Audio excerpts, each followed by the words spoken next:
என்னதான் 2024ல பல நிகழ்வுகள் நடந்திருந்தாலும், சிலருடைய பிரிவ நம்மளால தாங்கிக்கவே முடியல. அப்படியா 2024ல மறைஞ்ச திரைப்பிரபலங்கள பத்தி தான் இந்த வீடியோல நம்ம பார்க்க போறோம். முதலாவதா பவதாரணி அவர்கள். நம்ம இசைஞானி இளையராஜா அவர்களுடைய மகளும், பின்னணி பாடகியுமான பவதாரணி அவர்கள் இந்த வருடம் நம்மள விட்டு மறைஞ்சாங்க. இவங்களோட இனிமையான குரல்ல பல பாடல்கள் பாடியும், சில படங்களுக்கு இவங்க இசையும் அமைச்சிருக்காங்க. இந்த நிலையில இவங்க மறைவுக்கு அப்புறமா விஜய் அவர்கள் நடிச்ச கிரேட்டஸ்ட் ஆஃப் ஆல் டைம் படத்துல இவங்க குரலை ஏஐ தொழில்நுட்பம் மூலயமாவும் கொண்டு வந்திருந்தாங்கன்றது குறிப்பிடத்தக்கது.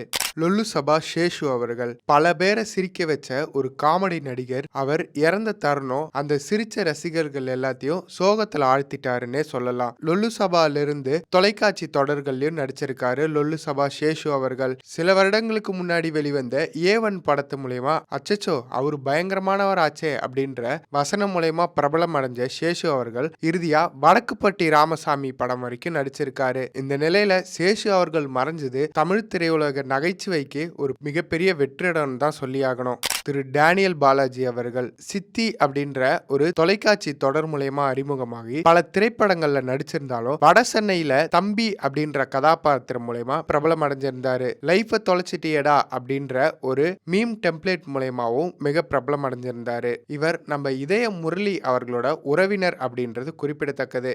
பிரபல காமெடி மற்றும் குணச்சித்திர நடிகரான பிரதீப் கே விஜயன். இவரை நாளை இயக்குனர்ல பல படங்கள்ல நம்ம பார்த்திருப்போம். அது மட்டும் இல்லாம கோமாளி இது போன்ற நிறைய படங்கள்ல இவரு குணச்சித்திர கதாபாத்திரமாகவும் காமெடி கதாபாத்திரமாகவும் நடிச்சிருந்தாரு.